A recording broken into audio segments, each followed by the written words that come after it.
Hey guys, check this out. All these are for the channel. I can't wait to get them tested and check them out for you guys. But let's go ahead and take a quick peek at them and see what we got going on. Double-digit thousands.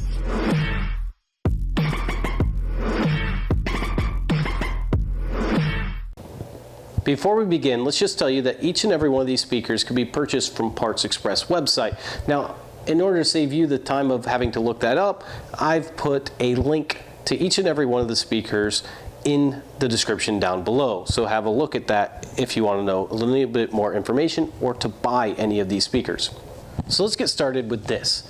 This is really, really neat. Now, this is actually a buyout speaker, and in particular, it's a passive radiator.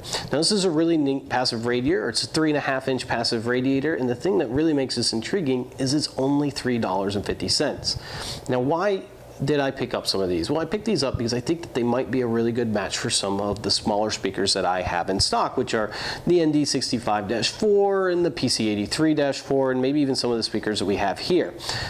The reason why buyout speakers can sometimes be cheaper, especially this passive radiator, because $3.50 is probably less than you're going to even pay on a port, which is really intriguing. The problem with it is there were no specs on it, and so I'm going to do some testing and see what I can come up with as far as what speakers it might sound good with and what type of enclosure that it might work with. It's going to take some time. Now, some of the things that you're going to want to know about this is that the way you screw this in is these flanges, but these flanges are designed so this speaker can be rear mounted, and you are going to need at least some piece of 1/2-inch wood on each one of these flanges so that it will screw in. That is a 1/2-inch piece. So just keep that in mind when you buy this. Now, overall, I really, really like it, and I have done some initial testing with some speakers, and I gotta say that so far, I think it's a real winner, especially at the $3.50 range. So if you want to mess around with some passive radiators, I would definitely give this a shot.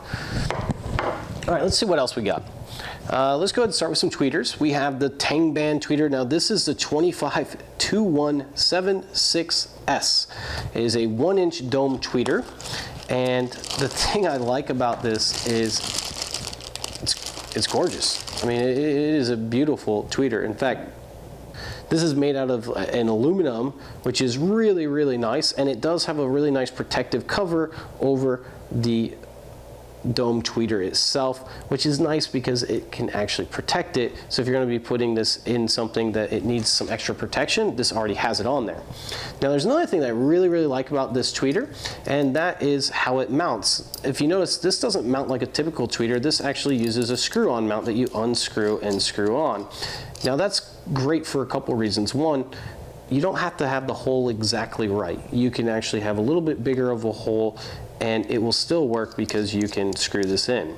Now, having said that, it is limited to the size of material that you can mount this on. This is about a 1/2-inch depth that you can screw onto. Now, that doesn't mean you can't use 3/4-inch material. You definitely can. You're just going to have to route part of that out in order to make this fit well.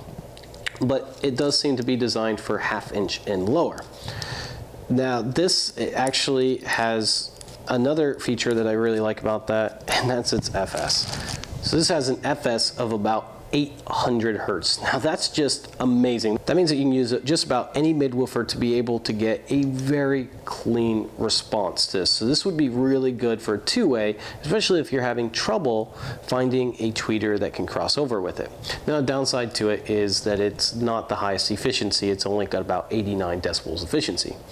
But I think for most two-way systems, this would actually be a very good tweeter. So I'm excited about using this. All right, the next tweeter we have is this Peerless BC25SC06-04.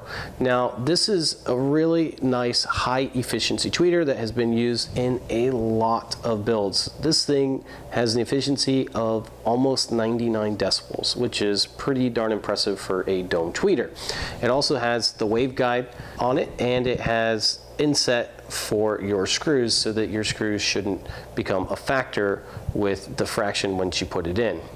And this has a frequency range of between 2500 and 20,000 hertz, which is also very, very clean and has an FS of about 1900. So you are going to probably have to cross this over a little bit higher than some of your other tweeters, but I think it has a lot of really good potential and the ability to look really nice on a speaker when we're done with it.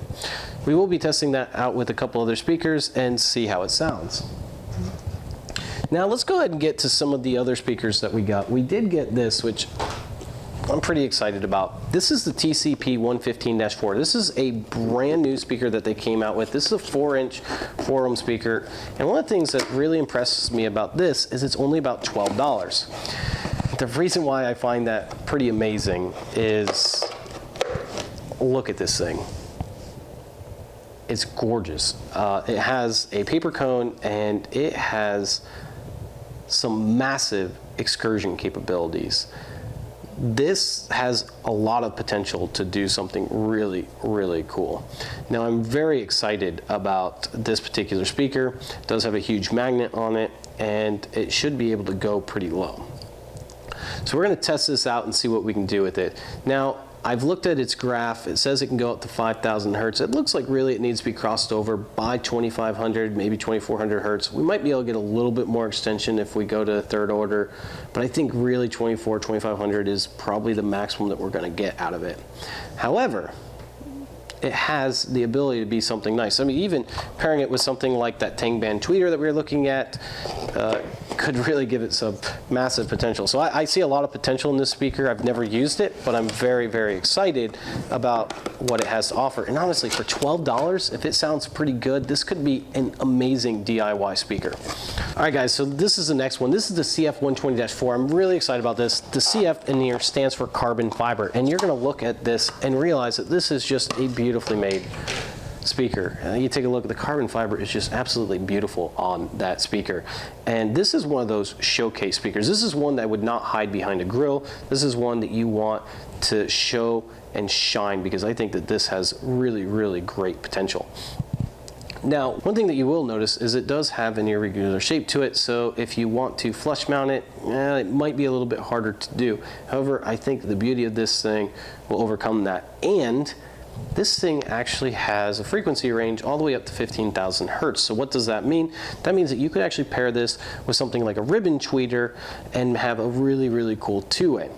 Now, the other great thing about this is this doesn't really need a big box. So this can actually use a very, very small box, which gives you a lot of options, especially if you're doing like a portable unit or something within a vehicle. So I think that this is a really cool speaker, and I can't wait to see what we come up with when we build something. Now, I have an idea of what I want to do with these, but obviously if you guys have any ideas, throw them in the comment section below. I always like to read those and see what you guys come up with. All right, let's see what else we got going on. The PS95-8. Now this is cool. This is a 3.5 inch.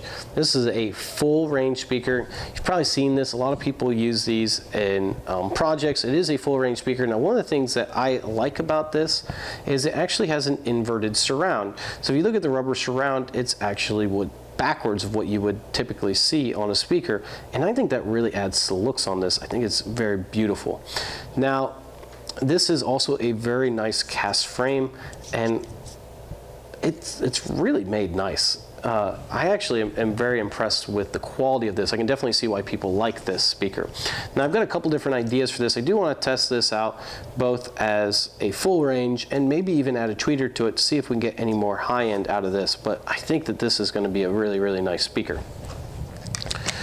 All right, now let's take a look at a couple other things that we got. We have these Dayton premium binding posts, and these are actually the bpp-g. Now these are premium binding posts, and when they say premium, they mean premium. These are some of the nicest binding posts that I've ever had the pleasure of having my hands on. These things are just made very, very solid. They have a lot of great features to them. If you look on the bottom, right here, this actually has the ability to be able to have a quick disconnect for those of you who don't know how to solder. It does actually have a hole in there where you can solder to as well. But overall, it's really, really nice. Now, the one thing that you might want to notice is that from where the red is all the way up is going to be about 1 3/8 inches. So it's not small by any means. However, it is very high quality. It is very, very heavy binding post. It's something that you would expect on a very high-end set of speakers. Now, I really, really like these, and although they're bigger than what I would typically like to use on some of my smaller projects, I have a project coming out soon. Instagram followers and also my Patreon followers know what's going on with that, but it's going to be a speaker with a mahogany front face, and I think these are going to go really, really nice on the back. So if you're looking for a nice pair of binding posts, I would recommend these. Those are really nice. All right, we have one more thing that we want to go over. These are really cool. These are the MK402s. These things are impressive. Now, I'm not going to open these because we are going to do an unboxing of this, and we are also going to do a sound test and maybe even a comparison video with these. Really, give me a comments what you guys might want to see, but I'm pretty excited about these. This is Dayton's newest line in their pre-made bookshelf speakers. These is a two-way. They have a 4-inch mid-range in it and a tweeter, and these things look to have some really, really nice potential. I'm really excited about these. Now, I do have some B652s, which are also some of Dayton's bookshelf speakers that they sell a lot of, and we can do a comparison of these if you want to compare both the B652s to these. The 652s, of course, use a 6.5-inch mid-range versus the 4-inch, but I have a sneaky suspicion that these are going to have a much better low end. They are ported and they have a really, really nice looking mid to them. All right, guys, so these are some of the speakers that we have for the channel that we're going to be doing some projects with. Give me some ideas of what you might like to be seen with them. Also, if you want any more information about any of these speakers, let me know, and we can see if we can do a video even just on any one of these individual speakers. All right, guys, now I hope you enjoyed this video. If you did, give it a thumbs up, like, share, subscribe, and don't forget to check out all the links below and check out Parts Express website. They have a lot of great speakers available to do any type of DIY builds. All right, thanks, guys. Counting double-digit thousands.